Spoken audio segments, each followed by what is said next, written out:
If you are looking for something fun for the family to do this weekend, there's a hands-on zoo right in our backyard. The Creature Conservancy in Ann Arbor lets you get up close and two wild animals, and they are here with some of their friends, and we want to welcome the founder, Steve Marsh, and also conservation educator Lucas Meyer. Gentlemen, thank you for being here. Thanks. We have, as our first guest, if you saw Zootopia, you laughed heartily at the scene with the sloth at the DMV, and a sloth is coming right out over here. Wow, he's bigger than I thought he was going to be. A lot of people say that. Holy smokes. So tell us about this animal. This is Poco. He and I have been doing educational programs together for pushing 30 years. He is a two-toed tree sloth, originally from the South American rainforest. And this is the largest of the 6 species of sloth on the planet. Okay. A lot of people are used to seeing the three-toed sloths. Their cousins are a little smaller and a little slower. Yeah, he is moving very slow, but that's what they're known for. That's what they're known for, yep. Good way to camouflage in the trees. If you're moving around, you attract attention to yourself. See, you're feeding him grapes. Is that his only treat or one of them? Well, you know what? He's hanging from an actual grapevine, and one of the reasons they hang below the branch is that you typically would find fruit below the branch, right? And so that's parking his face right where his food is at. So that's a great place to be if you want to be a sloth. Look at that. Can you touch him or no? Yeah, if you want to touch him near the non-biting end of the animal, it's always safer. Tati, did you hear that? Touch him on the non-biting end.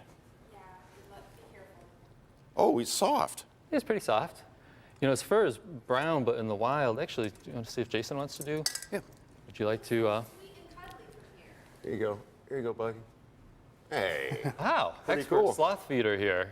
Well, That's great. I do what I can. I am college educated.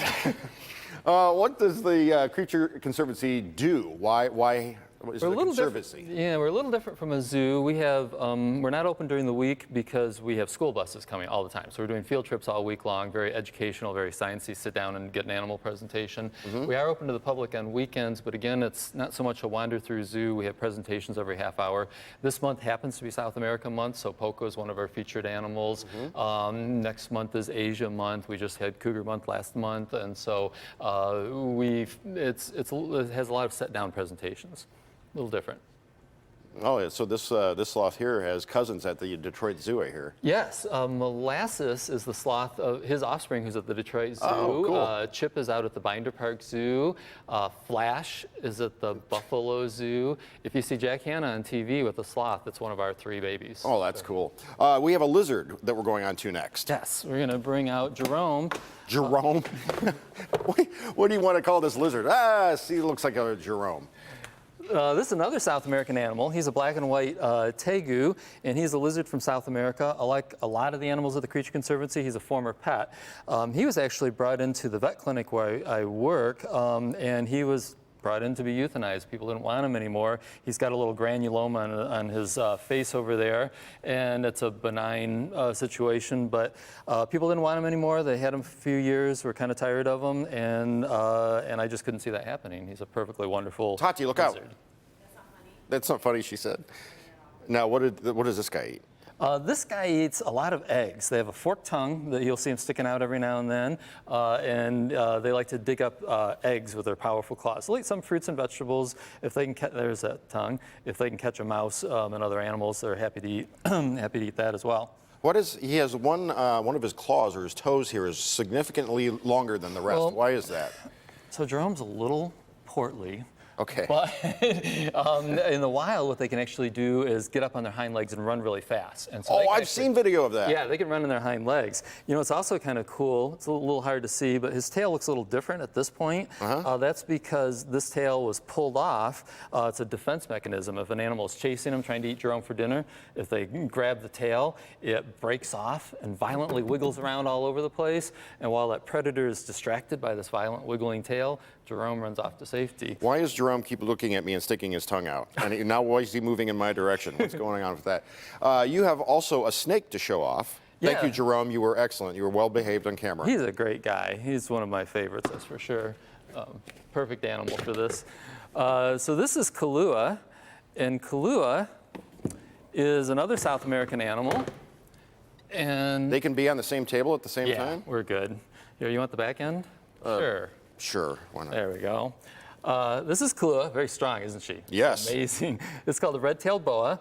This was an animal that was being boarded at a pet boarding facility, and they just abandoned it there. They just didn't want it anymore. He won't bite you. She won't bite you. Sorry. I can feel the pressure on my arm, and it feels like when you go get your blood pressure tested. Yeah, That's exactly what it feels like. It's pretty Yes. powerful. These guys are constrictors, so they are.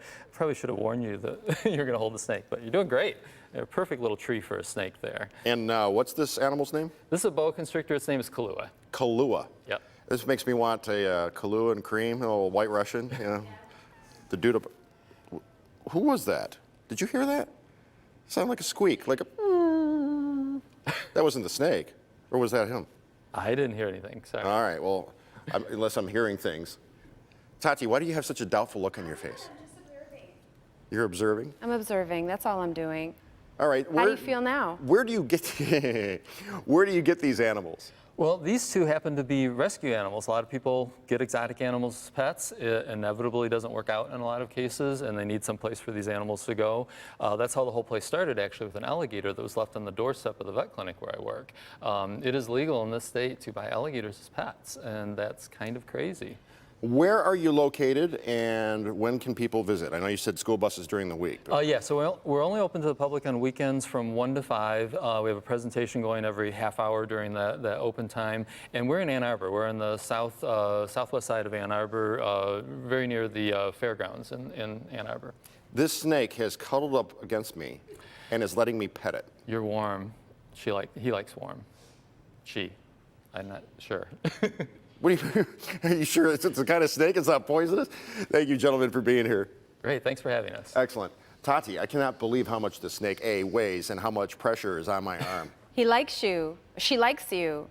Look at it. The snake has not moved. Look at that. That's her humming. I hear that. Who is that? You hear Is it? it Jerome? It's somebody's going. You could not ask for more perfect guests here. I'm telling you, they are awesome. Thank you very much, Kahlua.